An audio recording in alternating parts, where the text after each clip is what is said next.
প্রবাসী ভাইয়েরা, প্রবাসী বন্ধুরা, বোনেরা, তারা রক্ত ঘাম ঝরিয়ে, রক্ত পানি করে তারা দেশে টাকা পাঠাচ্ছেন।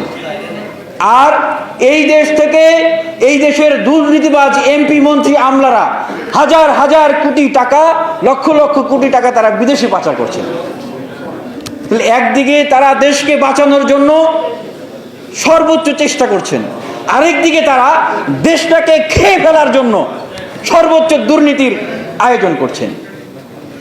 তো এই যে লড়াই সংগ্রামের কথা বললাম, এই লড়াই সংগ্রামের কথা বলার উদ্দেশ্য হচ্ছে এইটি, আমাদের এখন সারা বিশ্বব্যাপী যে তরঙ্গ, সেই তরঙ্গ, উত্তাল আন্দোলনের তরঙ্গ, সেটা যদি আমার মনে হয় যে যেহেতু আজকে একটি সমাবেশ চলছে, অধিকার আদায়ের সমাবেশ, সেই তরঙ্গ আন্দোলনের দুটি কথা আসলে না বললেই নয়। আমরা দেখছি আজকে ফিলিস্তিনে নির্যাতিত নিপীড়িত মানুষের হাহাকার, সেখানে দেখছি ইসরায়েলের অবৈধ অকুপেশন, তাদের দখলদারিত্ব। আমরা দেখছি যে আমেরিকায় সেইখানে বিশ্ববিদ্যালয়গুলোতে ছাত্ররা এখন প্রতিবাদ করছে।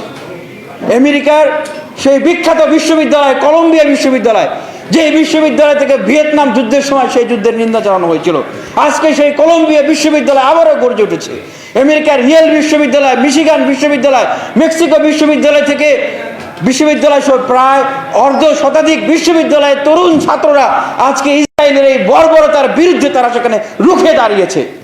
তাদের সেই উত্তাল তরঙ্গ সমগ্র বিশ্বকে আজকে তাড়িত করছে। আমরা দেখছি যে সেখানে স্লোগান উঠছে, ডাউন ডাউন দ্য অকুপেশন, আপস আপস দ্য লিবারেশন। সেখানে তারা স্লোগান দিচ্ছে, to the river, to the sea, Palestine will be free.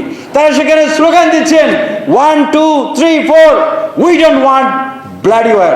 তারা সেখানে স্লোগান দিচ্ছেন 5 6 7 8, Israel is the fascist state.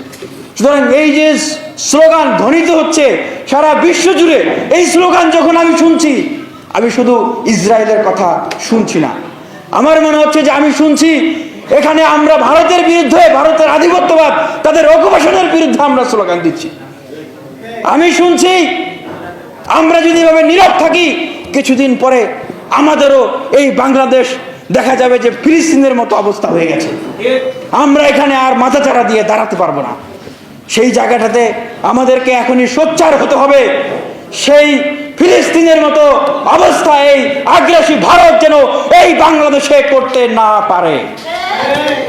দেখেন, জাতীয় নির্বাচনের আগে আপনাদের সেই সময়টির কথা মনে আছে, যখন বর্তমান সরকারের পক্ষ থেকে বারবার বলা হচ্ছিল যে আমরা বিপদে পড়ছি, আমরা বিপদে পড়ে গেছি, প্রবাসী ভাইয়েরা, বোনেরা, আপনারা বাংলাদেশে রেমিটেন্স পাঠান, আমাদের রিজার্ভ এখন তলানিতে চলে গেছে, IMF আমাদেরকে ঋণ দিবে না যদি রিজার্ভ আমরা লক্ষ্যমাত্রা দেখাতে না পারি।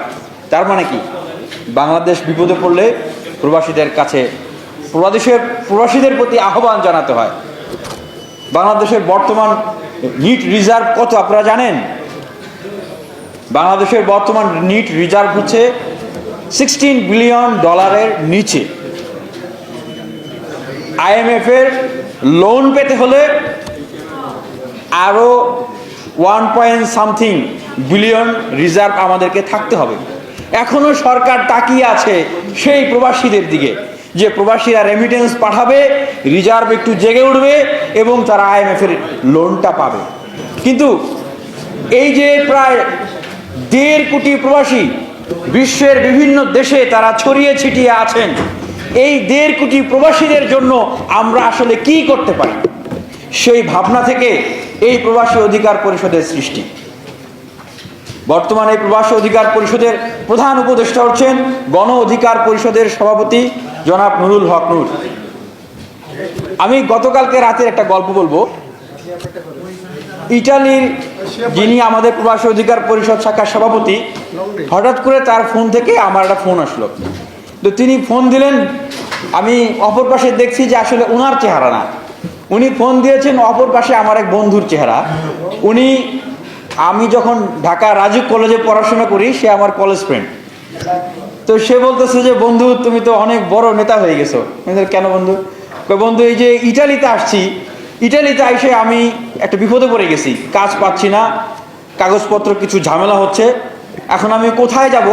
তো একজন বলল যে এখানে প্রবাসী অধিকার পরিষদ নামে একটা সংগঠন আছে, আপনি সেই সংগঠনের নেতৃবৃন্দদের সাথে যোগাযোগ করেন, আপনি সহযোগিতা পাবেন। তো আমি তোমাদের এই যে ইটালির যে ভাই তোমাদের সভাপতি, তাকে ফোন দিলাম, ফোন দিয়ে পরিচয় দিলাম যে আমি বিনিয়ামিন মোল্লার বন্ধু। তো উনি আমাকে ওনার বাসায় নিয়ে আসলেন এবং আমাকে উনি সহযোগিতা করছেন। এবং উনি ইটালির সেই সভাপতি ভাই উনি আরেকটা কথা বললেন যে ভাই আমি এয়ারপোর্টে বসে আছি, এই মুহূর্তে 15 জন লোক বাংলাদেশ থেকে ইটালিতে ঢুকছেন, তাদের কাগজপত্রের সমস্যা। তা আমার বউ বাচ্চা সেখানে, তাদেরকে বসায় রেখে আমি প্রায় 1.5 ঘন্টার সময় দিয়ে আমি তাদের কাগজপত্রগুলো ঠিক করে দিয়েছি। আমি মনে করেছি এটা আমার দায়িত্ব। তো এই দুটি কথা বলার উদ্দেশ্য হচ্ছে যে সারা বিশ্বে এই প্রবাসী অধিকার পরিষদ এইভাবে দেশের বাইরে থেকে যারা বাংলাদেশকে রেমিটেন্স পাঠিয়ে বাংলাদেশের লাইফ লাইনটিকে সচল রেখেছেন, তাদেরকে সহযোগিতা করে গেছে। আপনারা হয়তো দেখেছেন অনেক সময় যে প্রবাসে অনেক আনডকুমেন্টেড দরিদ্র অসহায় তারা মারা যান। মারা গেলে এই দেশের মানে সরকারের যে দায়বদ্ধতা যে উনি আমার দেশের একজন নাগরিক, উনি বিদেশে গিয়ে মারা গেছেন, তাকে দেশে ফেরত আনতে হবে, সেই দায়বদ্ধতা তো নাই। আমরা দেখেছি সেই বিপদের সময় প্রবাসী অধিকার পরিষদ তারা এই ধরনের লোকজনদেরকে দেশে আসতে সহযোগিতা করছে। আমরা দেখেছি যে কোনো দেশে কোনো প্রবাসী কোথাও কোনো বিপদে পড়লে তারা ছুটে গিয়ে তাদেরকে বাঁচাচ্ছেন, তাদেরকে রক্ষা করছেন। তো সেই প্রবাসী অধিকার পরিষদের আজকে 4র্থ প্রতিষ্ঠাবার্ষিকী, ছাত্র অধিকার পরিষদের পক্ষ থেকে প্রবাসী অধিকার পরিষদকে অভিনন্দন এবং ভালোবাসা জানাচ্ছি। পাশাপাশি আসলে ঠিক এই মুহূর্তে যেহেতু প্রবাসী অধিকার পরিষদ এটি একটি আন্তর্জাতিক সংগঠন, সেক্ষেত্রে কিছু আন্তর্জাতিক কথা আসলে বলতে হচ্ছে। গতকালকে রাতে নেলসন ম্যান্ডেলার একটি বক্তব্য শুনছিলাম আমি। উনি নিউ ইয়র্ক সিটি কলেজের আজ থেকে প্রায় আরও অনেক বছর আগে হবে, সেখানে তিনি একটি লেকচার দিচ্ছিলেন। তো ওই লেকচারটি আমি শুনছিলাম। তো ওখানে তিনি একটি কথা বলছিলেন। উনি বলছিলেন যে